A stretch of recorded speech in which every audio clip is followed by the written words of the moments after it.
नमस्कार दोस्तों, स्वागत है आपका हमारे चैनल पर। आज हम बात करेंगे प्रेगनेंसी के चौथे महीने के लक्षण, शरीर में होने वाले बदलाव और बच्चे के विकास के बारे में। आगे बढ़ने से पहले यदि आप हमारे चैनल पर नए हैं तो प्लीज़ चैनल को सब्सक्राइब और वीडियो को लाइक कर दीजिए। चलिए जानते हैं प्रेगनेंसी के चौथे महीने के लक्षणों के बारे में। प्रेगनेंसी के चौथे महीने में आपको काफ़ी परेशानियों से गुजरना पड़ता है, क्योंकि आपकी गर्भ में पल रहे शिशु का आकार और वजन बढ़ना शुरू हो जाता है। इस दौरान आपके अंदर कई तरह के बदलाव आते हैं, जैसे सीने में जलन होना। हार्मोन में बदलाव होने के कारण प्रेगनेंसी के दौरान सीने में जलन होने की समस्या बहुत ही आम बात है। इस दौरान भूख और प्यास का बढ़ना भी आम बात है। प्रेगनेंसी की इस अवस्था में आपको हर थोड़े समय पर भूख और प्यास लगती रहती है, जिसके कारण ज़्यादा से ज़्यादा खाना खाती है और आपका वजन तेज़ी से बढ़ता है। इसके अलावा आपको तरह तरह की चीज़ों को खाने का मन भी करता है। यह प्रेगनेंसी के लक्षणों में से एक है, जो कुछ समय के बाद अपने आप ही ख़त्म हो जाते हैं। आपको इनके बारे में ज़्यादा सोचने की ज़रूरत नहीं है। दूसरा है कमजोरी और थकान का होना। प्रेगनेंसी के चौथे महीने में आपके शिशु का विकास काफ़ी तेज़ी से होता है, इसलिए उसे पौष्टिक की ज़रूरत भी पड़ती है। उसके पौष्टिक की ज़रूरत को पूरा करने के लिए आपका शरीर अधिक मात्रा में खून का उत्पादन करता है, जो आपके ब्लड प्रेशर और ब्लड सर्कुलेशन को प्रभावित करता है। साथ ही आपके शरीर में हार्मोन असंतुलन होती है, जिसके कारण आपको कमजोरी और थकान जैसी समस्या का सामना करना पड़ता है। पाचन क्रिया खराब होना। प्रेगनेंसी के चौथे महीने में पाचन क्रिया धीमे काम करने लगती है, जिसके कारण खाना सही से हजम नहीं होता और आपको गैस तथा कब्ज की समस्या होती है। इससे बचने के लिए आपको अपने खान पान पर खास ध्यान देने की ज़रूरत होती है। आपको फाइबर, विटामिन और प्रोटीन से भरपूर पदार्थों का सेवन करना चाहिए। अब हम बात करेंगे प्रेगनेंसी के चौथे महीने में शरीर में होने वाले बदलावों के बारे में।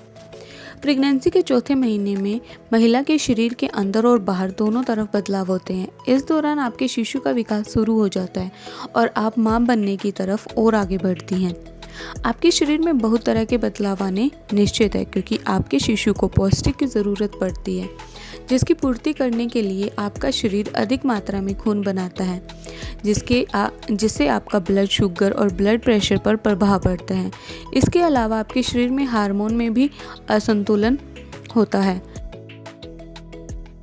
आपके शरीर में आने वाले सामान्य बदलाव जैसे पाचन क्रिया धीमी हो जाती है, जिसके कारण आपको गैस की समस्या हो सकती है। शरीर में हार्मोनल बदलाव के कारण आपके स्तनों का आकार बढ़ता है और निप्पल के रंग में भी बदलता है। गर्भाशय का आकार बढ़ने के कारण आपका शरीर नीचे के वाले हिस्से, पीठ, पेट, कमर और जांघ में दर्द शुरू हो सकता है। इस दौरान आपके नाक में सूजन हो जाती है, जिसके कारण नाक बंद हो जाता है या कभी कभी नाक से खून भी निकलना शुरू होता है। शरीर में एस्ट्रोजन हार्मोन का लेवल बढ़ने के कारण आपकी स्किन में झाई होने की समस्या भी हो सकती है।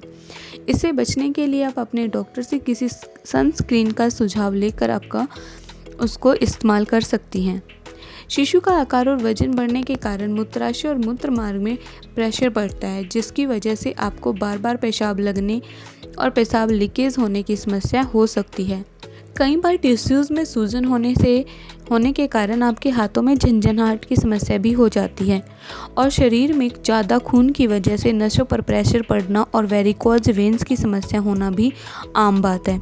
अब हम बात करेंगे प्रेगनेंसी के चौथे महीने में शिशु के विकास के बारे में। प्रेगनेंसी के चौथे महीने में आपके गर्भ में पल रहे शिशु का विकास काफ़ी तेज़ी से होता है। इस दौरान शिशु के शरीर का लगभग हर हिस्सा डेवलप होता है, जिसे देखने के लिए आप अल्ट्रासाउंड का इस्तेमाल कर सकती है, क्योंकि यह आपके शिशु को बेहतरीन तरीके से दिखाता है। इस दौरान आपका बच्चा आपके गर्भ में घूमना और लात मारना शुरू कर देता है। आपका बेबी बम भी पहले की तुलना में काफ़ी बड़ा होता है, जो साफ दिखाई देता है। इस दौरान आपका बच्चा लगभग 5.1 इंच लंबा हो जाता है और इसका वज़न लगभग 150 ग्राम होता है। इसका विकास लगातार होता ही रहता है और चौथे महीने के ख़त्म होते होते यह लगभग 10 इंच का हो जाता है। प्रेगनेंसी के चौथे महीने के दौरान आपके शिशु की हड्डियों का ढांचा रबर की तरह बिल्कुल लचीला होता है।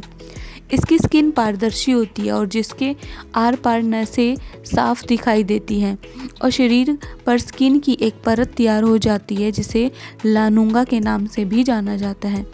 शिशु के नाखून भी बनने शुरू हो जाते हैं, साथ ही इसके स्किन पर एक मोटी परत बन जाती है जिसे वर्निक्स कैसियोसा कहते हैं। ये मोटी परत शिशु के स्किन को एमनियोटिक फ्लूइड से बचा कर रखती है, जिससे यह अभी और 5 महीने यानी कि जन्म लेने तक रहने वाला है। वर्निक्स कैसियोसा शिशु को जन्म के समय बर्थ कैनल में ले जाने में मदद करता है और इस दौरान शिशु के दोनों कान विकसित होने शुरू हो जाते हैं और वह आपकी आवाज़ को आसानी से सुन सकता है। बच्चे का बोन मैरो सफ़ेद ब्लड सेल्स का निर्माण शुरू कर देता है।